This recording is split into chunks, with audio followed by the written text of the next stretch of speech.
Drops and lariats from the top rope, you can't cope. The F'N Wrassling podcast in the house, now that's dope. Starcade and SummerSlam all rolled into one. Drop kick, sleeper holes, 1, 2, 3, done.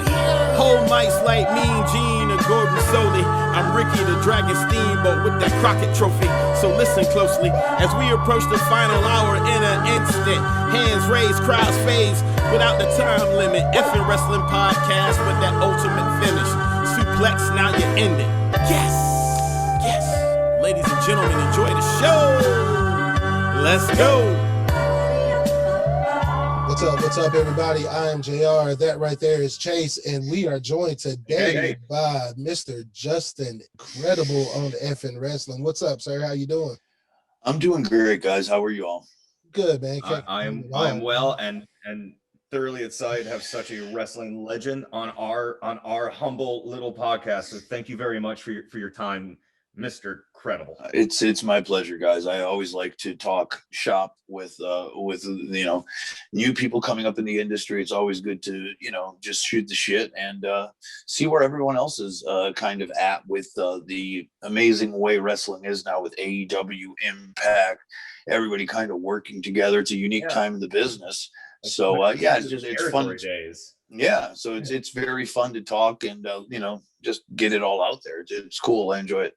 Definitely, man. Well, shit, that's a good place to start. Let's go ahead and just start there. We'll come back to your beginnings and all that stuff. Sure. Brought it up. Let's go ahead and get into that forbidden door per se that's been knocked down. Yep. AEW, man. So go ahead and get into it. So you say you like it? Do you like it? How do you feel about it? I do like it. For a very long time, I started in 1992, and this was when Vince McMahon was kind of in the last leg of cleaning up the territories. It's like X-Pac talks about it. I talk about it. We've talked about it together. And I think Jericho mentioned something on his session with Steve Austin. And I'd been on the podcast a couple of times with Steve back in the day before it was on the WWE network. And we had even talked about it. Like, there are certain guys that, and he was one of them. Like, he got in 90, Jericho went in 90, and like I'm 92, and it's like we were at the tail end of the territory days. Then you got the mid 90s, ECW, the bad WWF with Mantar and Adam Bomb and Aldo Montoya, Doink, the bad WCW, and then you Saturday also, morning cartoon years, right? And then you also got the NWO and the Attitude Era. And then, just all of that. It's like we've been through almost 3 complete phases of the business switching, and also the rebirth of a national company that's called AEW, which is, the first person to have professional wrestling in over 20 years on TNT, which is huge. So it's like, there's very few wrestlers that have kind of been around for that whole length of time that have experience in that. They could say, hey, I witnessed it, I was there. So it's a unique perspective to see how everything is kind of happening. It's exciting time though, nonetheless. Yeah, no, definitely. The thing for me, like AEW, I mean, it seems it's a less hardcore version of ECW. In my opinion, I mean, it's the same thing coming on. It's the little guy who could, you know what I mean, coming on the front big dudes and kind of have a chip on the shoulder with something to prove. Is that kind of how it was in the locker room back then? It was, and what really made it cool was, like I said just a minute ago, WWF was, although they were still pretty successful, they were really programmed with the bad gimmicks. Like I said earlier, very cartoonish. Vince was going through his steroid trial, a lot of controversy, Doink. Forget about that. A lot of people forget about that. Yeah, they forget about that. That was a big deal. He thought he was going to go away. Yeah. I remember I was at one of the early, this has got to be 93, beginning of 94. I was at the Manhattan Center. I was already signed as Aldo, but had not debuted yet. And they brought in Cowboy Bill Watts and Jerry Jarrett to take over the book and the role of, CEO or whoever would be in charge if Vince was going to be put away. That's how they were already prepping. Like the Cowboy, yeah, we never had a meeting with those guys before. So yeah, they were already doing locker room meetings and stuff like that. So it was like unheard of. So, but anyways, what I was trying to say is like you went from that then to the, you know, people getting sick of that. And therefore WCW was also, you know, with the bad Saturday night stuff, they were rekindling the old WWF feuds with Hogan and Piper and Hulk, and who else did he wrestle in those days? Yeah, all those. Well, yeah. You got to win over him back in the day. He brought you back to be. Then he brought you back in until the NWO. So it, you know, and all that stemmed from was really competition, both, you know, from Scott Hall and Kevin Nash. That's what kind of drew the line in the sand when they jumped over, and also ECW being adult content. Really, it's what it was. It was a rated R, some could say rated X style content. Close enough. It resonated though. It was something different. It was and fans wanted real not hardcore. They wanted real old-fashioned wrestling. They just, you know, they wanted to see, you know, a little bit of color once in a while. They weren't where it is today with a lot of the garbage, and I call it garbage because I really don't like it, but the extreme deathmatch guys. I can't stand that stuff. Because if you look back at ECW, it was about storytelling that had a lot of cool stuff. And yes, they did have blood, but it wasn't just violence for the sake of violence. And it was just a different, you know, it made everybody kind of, you know, it really was the birth of the Attitude Era and the NWO era and all that other stuff. So it was a really amazing time creatively and everything else in the business, something we'll probably never see before. But what I meant, you know, the precursor to all of this now, the point of the conversation is that's where AEW is they're the first company to do this on a national level, on a level where there's millions of dollars backing this up. It's a great opportunity. So, I mean, there's a real great shot here for amazing companies to work with one another, you know, between Ring of Honor, Japan, Impact, AEW. I mean, it's just balls to the wall. And now the news I heard today of possibly MLW and other places working with Vince. That's crazy. It's, you know, that'll never work though. That'll only go so far because, and this is what prevented guys, in my opinion anyways, prevented guys from doing those Super Bowl of wrestling things is, you know, your Jim Crockett Promotions in the 80s, your guy's the Nature Boy. You're going into Texas to work with the Von Erichs, and that's Fritz Von Erich's territory. Okay, who's going over here and why? Who's, you know, that's the biggest problem is you're not going to have, it's going to be a lot harder to not get a watered down result, right? Because, or unless you're paying a lot of money, right, for somebody to do the job. Absolutely. Never. Vince will never allow it to happen because he will refuse to acknowledge, like he did in ECW. Although, you know, ECW did great numbers for them. I was there at the original One Night Stand when we all came back. You know, the reason he brought it back the following year where the numbers were so through the roof and not what he expected that he's like, this is a gold mine. We got to, you know, but then again, he can't help himself. And right on the second One Night Stand, he started bringing in the Cenas and the WWE names.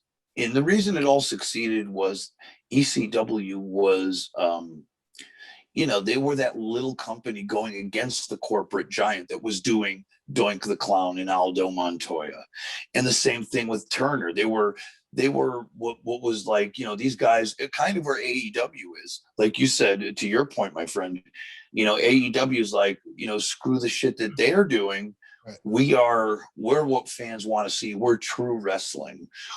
So yeah, it's kind of in a very similar, but actually better situation because they have all the financial backing in the world. I mean, that's one of those things JR and I constantly talk about is the state of wrestling seems it's a weird state where everyone seems to be winning. You know, rising tides bring all ships to the top, up to the top. Like everyone's getting more buy rates. Like Kenny Omega and Rich Swann having their world title match gave, I think the numbers were 9 times what the last Impact show was. So that alone just kind of helps the whole industry get more eyes on it across the board. If it's done properly, I'll tell you one thing: if it's done properly, and egos do not get the better of them, it could be a really nice relationship. We will see it, but it also, and this is maybe the skeptic in me, the numbers haven't really been great. I mean, they've been okay, but the cable numbers haven't been great for either show featuring one another. Like, when Kenny Omega goes to Impact, I think the first couple of times it did a little something. Yeah. But other than that, it was almost like back to business as usual. So they got to find out what their niche is and how to kind of exploit that to the best of their ability. But, we'll see. I mean, we're just getting started, but I think that's the wave of the future is really opening it up. WWE will always want to say that and maybe show it to some degree, but they're not going all the way with it. Like, I can't see WWE and New Japan working together. Well, no, it's that weird thing, like you said, where wrestling has like I have a theater background. The wrestling for me always is about the theatrics of it. Sure, yeah. I always feel like WWE very much is, and this is no knock to what the professionals do in there, but it's like it's less a wrestling show, more a soap opera about wrestlers that you're right. Where something like New Japan and AEW is a wrestling show that has storylines with the wrestlers in them. And it's just your domination of what becomes more important. Now, the ring work is quality across the board because put in the work. But it's just how, I feel in WWE, you can actually have like an undead druid Undertaker who can bring wrestlers back to the dead or life, and you can have the Fiend teleport you to a parallel universe. Right. In a way, it kind of made sense, but if you were to watch AEW, none of that would. I mean, while they have something like the Dark Order, but I think, like you said, it's all about finding their niche. And I think back in the late 90s, early 2000s, all three of the brands did. You had WWE, who was the Attitude Era, yet still more of a soap opera. You had WCW, which was like a bigger brand of the Jim Crockett wrestling, and then you had ECW bringing this. Here's that dark corner. Here's this like where that I don't want to like pigeonhole it with hardcore wrestling, but it was that more extreme, rated look. Here's this idea of wrestling that everyone's talking about and going, yeah, it is exactly what you think it is. Here it the fuck is. We're gonna hit you over the head and put you through a table. Well, and I was watching some ECW stuff recently, not WWE's versions of it, like old VHS tapes. That's what I have on right now is with the commercials and with the commercials and stuff. And what we were selling, you got to remember now, this is still pre-internet, so not every single thing is up there right away, right after it happens. There's not a cell phone camera on in every corner of the globe. So it's like, there would be an ECW arena show and it would be a big deal, and Paul would sell it on like, this stuff doesn't happen everywhere. This is something special that is going on, and just like kind of just teasing fans like, this is true, what happened when, this happened, Sabu and Taz finally meet up, and a lot of the shit that ECW did kind of sucked. But just the fact of the promotion and how they really like made you believe. Yes, exactly. You know what I mean? And then they brought you, they drew you in. Where today it's like, we'll get the results, whatever, it doesn't matter. Kind of a thing. And I know times have changed, but we as professionals now know this, and we know the internet is what it is and how everybody gets content, and even the ratings, I'll argue it to the death. Some places say the ratings do matter. I don't think they do anymore, simply because of the way I watch my content, and I will be embarrassed to say, but I steal everything. I'm just being honest. And I think there's a huge portion of people that do that, more than I think we realize. So, I mean, I think there's more than 1.9 million people watching Raw. And I also think there's more than 881,000 watching AEW on Wednesday and so forth. But I just think we have to, we just got to figure out what the next thing is. And I don't know what that is. A friend of mine said they love AEW because I always mention, because I do a podcast. I have been since AEW started. I've literally reviewed every single AEW show for Vince Russo on his brand network. with him. At first we did it with him. Now I do it with one of his co-hosts. But being that I've reviewed all of his shows, like it's you really get to understand that they need, I don't know, something has to, they have a real opportunity to do something here. I don't know exactly where it is, but the fans that they do have are saying, we love it because it is indie-rific. I use that word indie-rific because it does. It reminds me of an indie show, but not in a good way.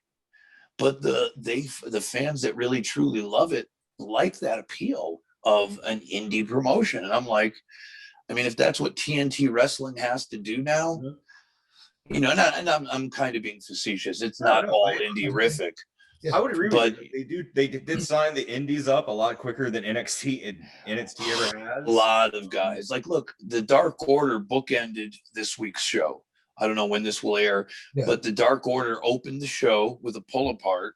Hangman Adam Page losing to Brian Cage, and then for the main event, and then the main event was number 10 of the Dark Order against Darby Allin. And Darby Allin went over, but then there was still more stuff. So basically the Dark Order, which I call the Dork Order, and it's a completely like jabroni faction, especially since, God rest his soul, Brody Lee has passed. Yeah. I always say, dude, that is so indie-rific, but that's what fans want to see. They love it. They enjoy that kind of tongue-in-cheek, cheesy little break kayfabe stuff. You're kind of beyond the fourth wall. Almost. Yeah. You're in on the, not, I don't want to say in on the joke because it almost insults the. No, I know what you're saying, but you're in on the thing. Yeah. But the problem I see in this is you already got those people. You have that between 750 and 1 million. You've got those fans, those loyalists. They're going to come every week. You got those guys. Don't worry about those guys. Worry about the ones that you don't have. Increasing your audience through that, because they have, I believe the last number, and this is pretty official. I had somebody look at it, dude, that does records for us. I think like 78 full-time guys and gals in AEW. 78. What happened to like Joey Janela, Sonny Kiss, Nyla Rose? I can go on and on. Like, you'll see people on Impact and then they'll just ghost for a month. And they don't do a good job of creating superstars, to some degree they don't, because one thing WWE does is has a great formula of maybe not so much storytelling these days, but they have a great formula of knowing how to get someone over. Being on live television has value. Our original contracts in the WWE, especially as Aldo, I signed my first August 1st, 1994. And this was absolutely the same as Razor Ramones in 94 and Shawn Michaels. They only guarantee you 10 shows per year at the rate of $150. That is all you're guaranteed. Back then in the WWF, if you don't believe me, Google it, ask a million questions, put it on blast. You'll see that it's completely correct. That's how they did business. There were no guarantees. Hulk Hogan, everyone. Swear, hand to God. Because it was all incentive based. You know what I mean? That's how it was. Like if you sell it over, right? If you get over, you sell out. You're on top. You're gonna make $1 million. Don't get me wrong, guys. They're becoming millionaires. But what I mean by that is, but they were not guaranteed anything. You didn't pan out, you weren't getting paid. You know what I mean? So that incentive, to really get over was a big thing. Sell the merchandise, get the audience to pop. Yes, best, all of that. And so that's what I think. It needs to happen again. They need more of that competitive drives, competitive. Yeah, like it's cool to be friends and kumbaya and business is open. Yeah, that's good, but to what degree? And you don't want to take it, you want to still kind of have that dagger. Yeah.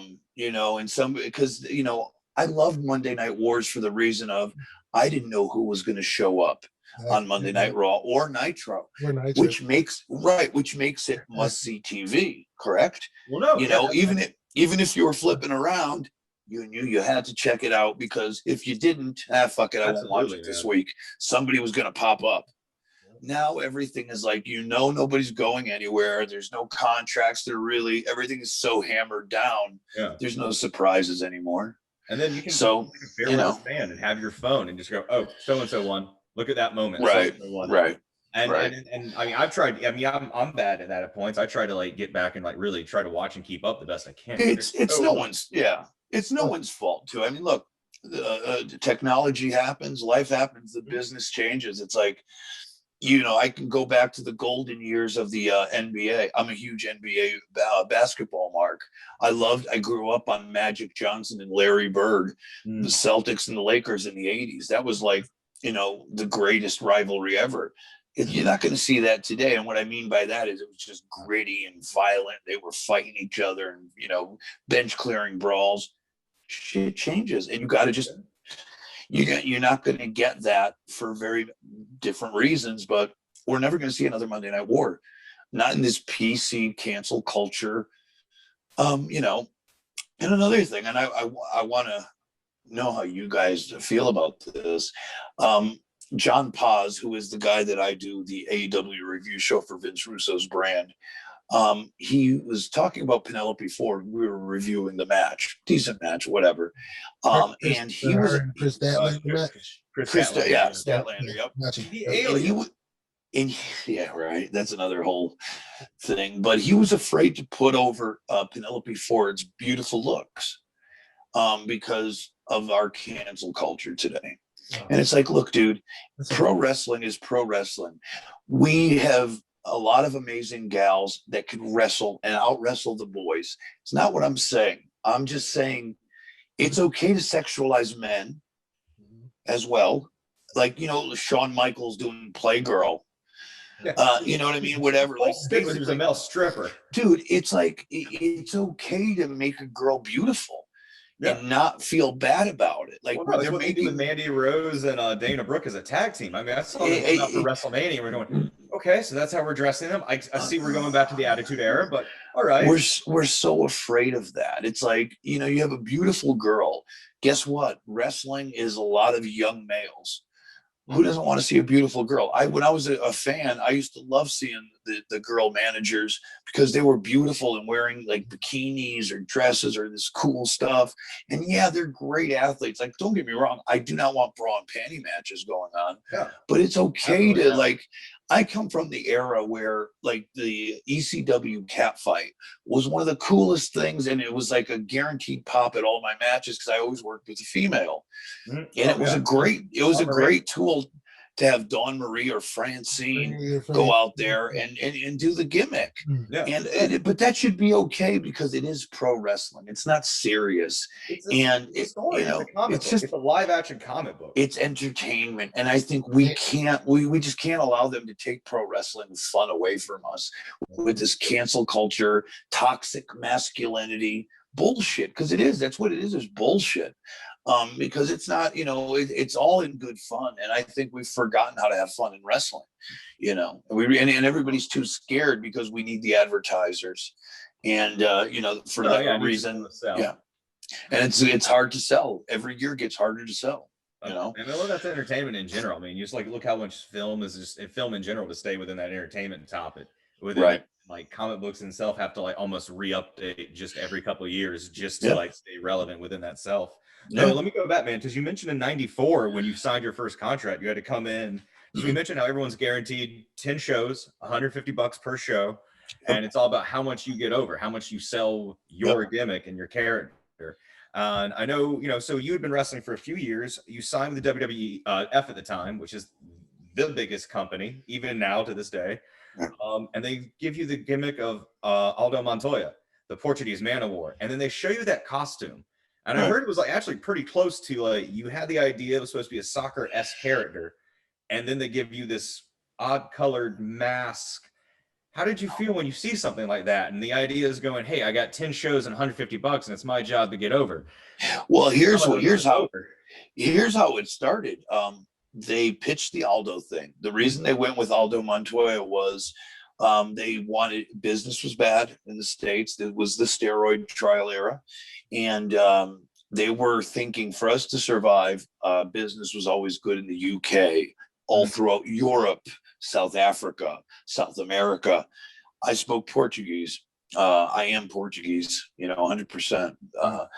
And they needed somebody that spoke the language to maybe go and work and, help bring like the Brazil, South American flair, because I could cut promos in Portuguese, like how Davey Boy did in England and other stars of that era that had regional, because Vince was always a regional guy. Like Bruno was Italian and he worked in Madison Square Garden in front of all the Italians. He always had like his little, the Irish was the Boston fans were always, Vince would always play his best Irish wrestler. That's how he always did, so he was working towards that. Aldo was originally supposed to be a soccer player. They pitched all of it to me. I didn't have anything to do with any of this because I was so young and I had no right to say anything. I was just like, yes, sir, no, sir. But the original pitch for Aldo was they gave me a drawing of a small 8x10 drawing of a soccer player with the number 23 and just regular soccer jersey, soccer shorts, cleats, the whole deal. I had long hair, which I've never had in my life. I've been balding since I was 18. Steroids too young. And anyways, so I didn't say no to it. They just figured that it wouldn't work. So the second proposition was the thing that they showed me was a guy in like Road Warrior shoulder pads, but very colorful in the color of the Portuguese flag, red, yellow, and green. And yeah, so it was like I had the Road Warrior shoulder pads, yellow and green. I had the mask and long flowing hair. I looked like an Adonis, like a superhero, almost like X-Man slash, one of those X-Men with the tops cut out and the long like flowing hair. Cyclops, yeah. Unfortunately, they had it. It was all good, ready to go. But when they gave that to me about an hour before I went on Live Raw, it just didn't, the mask wasn't well done. It was, like I said, the budget was so down that they handed me the best. We only had two seamstresses on with us at the time, and they made everyone's gear from Shawn Michaels up and down.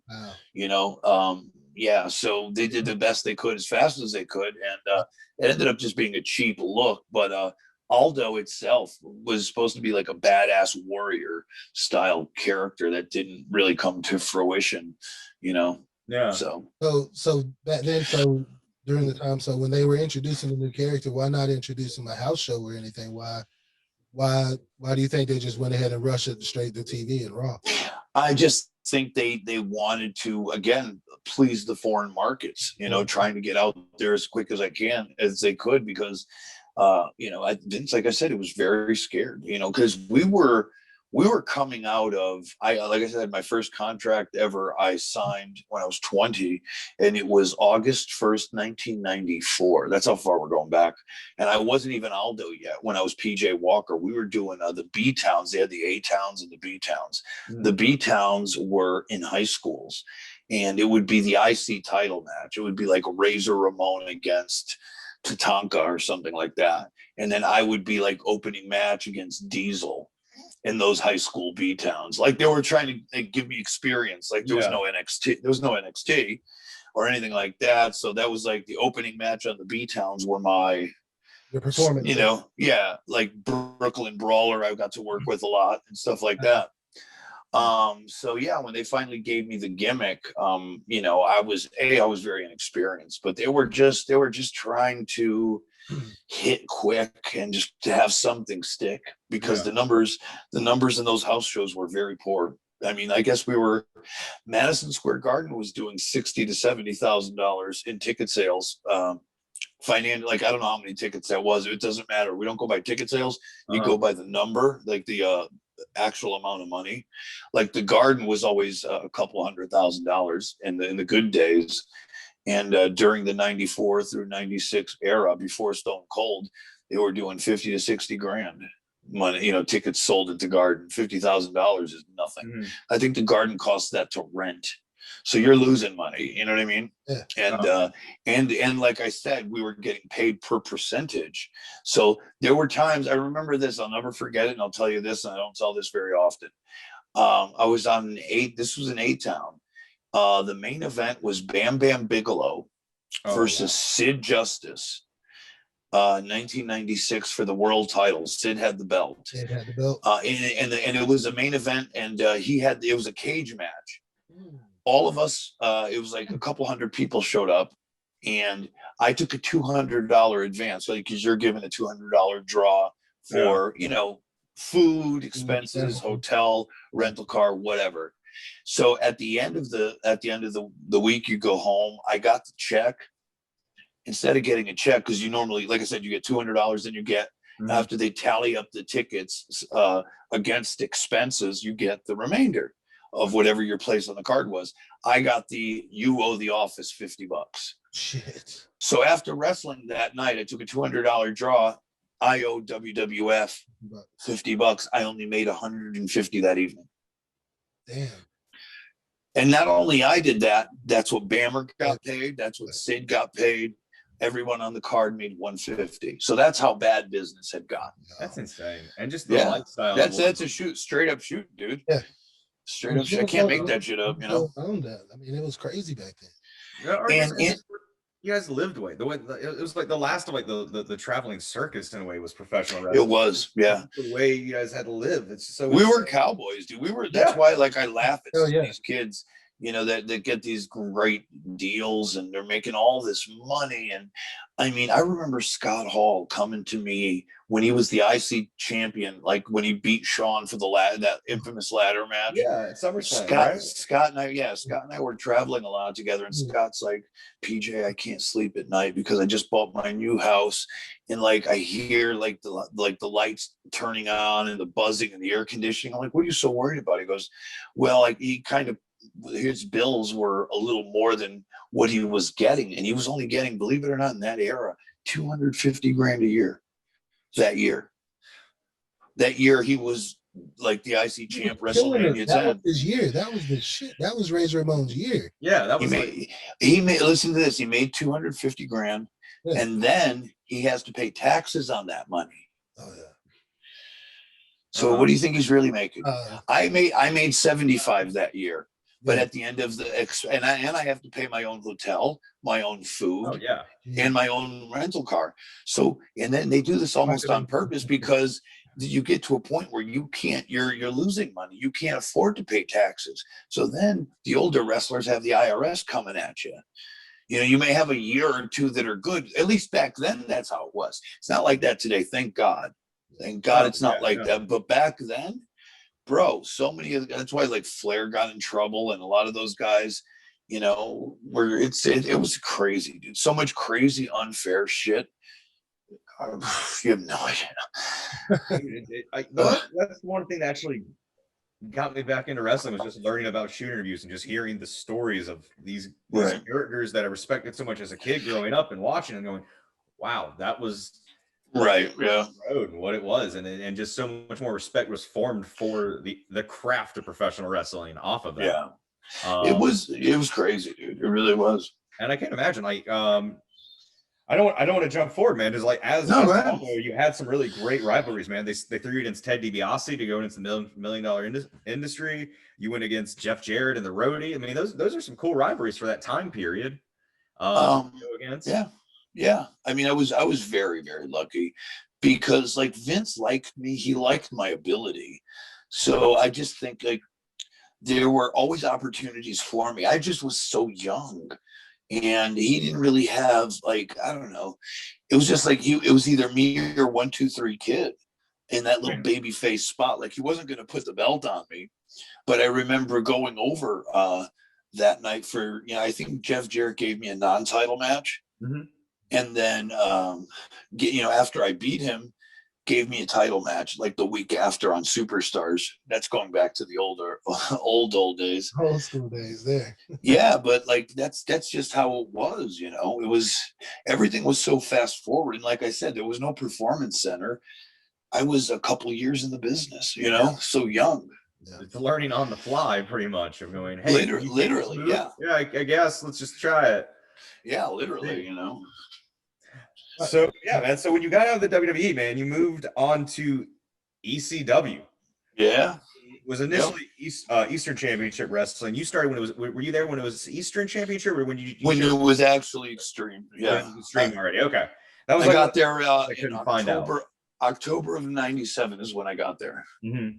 Yeah. What was that landscape change like? Because it is such a different. I mean, you talked about being cowboys. Well, I've always seen ECWs going, well, there's the Wild West of wrestling. Right. It's like it was probably one of the most amazing, liberating, like truly once in a lifetime. Something like that just cannot happen again. Not that it couldn't, but with everybody, just the way everything is, like the cancel culture, the way everybody's so cautious. Like Paulie was trying to offend as many people as possible, trying to just become the most, Yeah, I mean, he was just a maniac, and he did the most ingenious thing. I mean, in the '90s, there was an amazing. You guys could, argue of I don't know music choices, but grunge was huge. Yeah, all kinds of different music was popping up. Hip hop was starting to really. So he was using like all kinds of hip hop, grunge, hard rock, right into like he really did the rock and wrestling to another level. Enter Sandman for Metallica for the Sandman, Raven, and it really brought like, holy shit, we ain't watching the WWF with some corny entrance song. We're getting songs of today that I'm listening to on the radio, like New Jack with Natural Born Killers, Ice Cube, all that good stuff. You were just like, and it made it like it made it cool. It was real. And wrestling and rock and roll is very under, not utilized. That's not the right word. It's very under appreciated. Like people don't realize how important wrestling and rock and roll is to wrestling. Yeah, for sure. Yeah. Big time. Look at Chris Jericho, who is like, kind of like mixes that whole ideology together and is. Yes. I mean, you can't. I've caught interviews where he says like, you can't help but break the character of Chris Jericho when you walk out and it's your rock music that you've written and everyone's seeing it and you're like, I'm about to go do the wrestling thing. It's a little hard to hold into that idea of. Right. Yeah, and he does it so well. And he does it so well, as good as anybody else. You know what I mean? Seriously. Absolutely. I have to ask you. So what drew me? So you're definitely one of my favorite ECW wrestlers. And just your name alone, the first time I heard your name, that drew me to you. Just incredible. Just a perfect wrestler name, in my opinion. Where did that come from? How'd you get that? That was all Paul Heyman, believe it or not. Well, actually, it wasn't even Paul Heyman. It was a wrestler that wrestled for Paul. Do you remember a wrestler by the name of Wild Bill Wiles? He did the Elvis. He did the Elvis gimmick. I can't draw an image, but I know that name. That fires a synopsis off in my brain, man. Towards the end, in ECW, the TNN era, he did an Elvis Presley kind of spoof gimmick with a bunch of other, kind of D-list wrestlers. And he basically said, Paul, I came up with a new gimmick for myself. And he goes, I saw this bumper sticker on a car that said, blah, blah, blah, first name Justin, last name Credible. He goes, I'd love to use that for myself as a new gimmick. And Paul kind of whatever. And he said, I think I see someone else using that. I was ready to come in. I hadn't debuted yet, but I was ready to come in. And he paid Bill $500 to take the name from him, compensated him, and gave it to me. Wow. And that was it. This is history, man. Damn, that's great. So Paul Heyman saw that in you before you even knew yourself.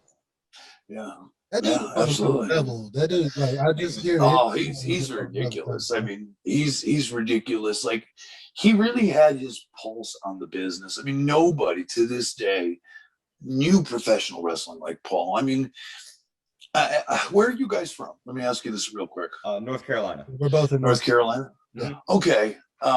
In Philadelphia, New York, that little area is in Pennsylvania. I'd say those tri-states, Connecticut, probably in Massachusetts as well. Mm-hmm. But those little areas that I just mentioned were those were WWE mainstays. That's where Bruno and everybody, like, that was the WWE territory. And they had, through years and decades of work, there were so many wrestling fans there, and Vince knew that there was an underbelly. There was the WWE fan, but then there was also that underbelly of the smart. The smart mark was starting to become a thing, even before the internet, like people that would get Meltzer's sheets in the 90s and all that. And they were starting to become more and more vocal at these small shows. And Paul started in the early 90s, like 92, 93, booking guys like Stan Hansen, you know, Jimmy Snuka and that wasn't even Paul, that was somebody else. But that's what ECW was kind of trying to just get all the, you know, the names, maybe has-beens at the time, you know, to, you know, and it just kind of blew up. It kind of was just like the right place, right time for everything to happen. Yeah, stars aligned situation was like because like I said, fans were sick of the cartoon. They wanted to see people get fucking busted open and, you know, whatever. I really like how you described it earlier, man, when you say like you're waiting for all these shows to find their own identity. But back when the war was at its best, all three of these shows had their own identity. Like if you wanted to watch like, hey, I want to watch some real hardcore, I want to watch wrestling in that grappling classic sense, WCW. If I want to watch this episodic cartoon, WWE. If you wanted to watch like this idea of, man, what do I think wrestling is in this extreme, these guys are really hurting each other, you turned into ECW. And it was you knew what each show was. Yeah, you really did.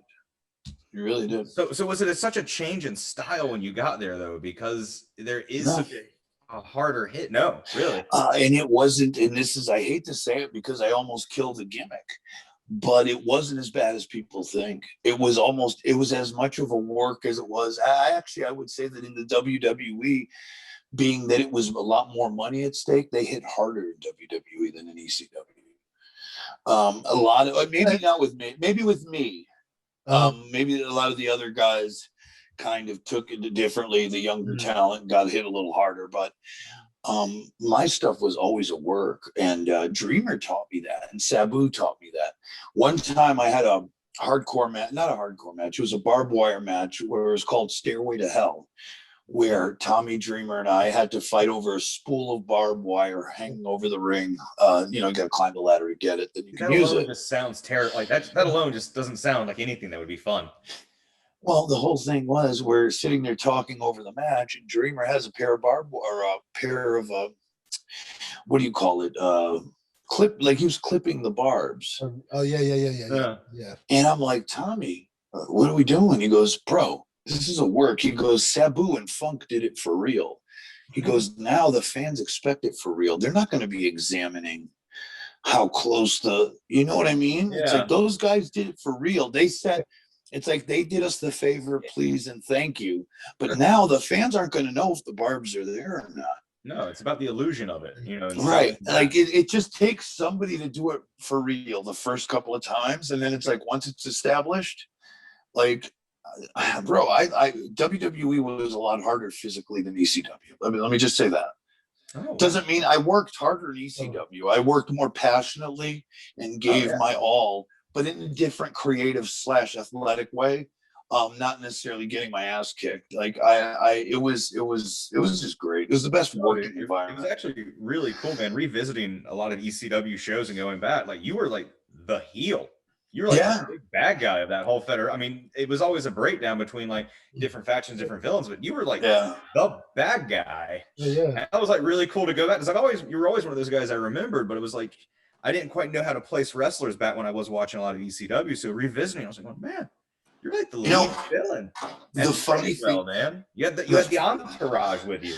Yeah. The funny thing is, like even Austin does it because we always talk about it. Like he mentioned recently on his podcast with Jericho that Steve Austin was the Rookie of the Year in 1990 for Pro Wrestling Illustrated. Mm-hmm. Right. And I laughed because in the year 2000, I was number 6 of the top 500. Yeah. So everybody says like, oh, those Mark magazines, they don't mean shit. Bullshit, because Stone Cold remembers that in 1990 he was Rookie of the Year. And I certainly remember in the year 2000, I was number 6 out of 500. Oh, no, absolutely, man. No, So, you know, it was all, I mean, I'm saying that in jest, but it was all true. It's like we just had it was just such an electric time. So if everything was like softer in ECW than it ever was than normal, was there any I just have to ask, man, this is one of the big questions I have. What was the scariest spot then that you ever encountered with anything like that? Was there ever a spot that you just encountered that you went, I'm not taking that, man? No, but it was close. Frankensteiner from the top rope to the floor through a table. Oh shit! No, hey guys. Hey, what's up, everybody? It's ECW Original, the Enforcer, CW Anderson. This is Mr. Everything, Victor Andrews. Most importantly, I am the machine gun. Carl Anderson. And this is F'N Wrassling. Congratulations, because you're watching F'N Wrassling. And you're listening to F'N Wrassling, man. Too sweet me.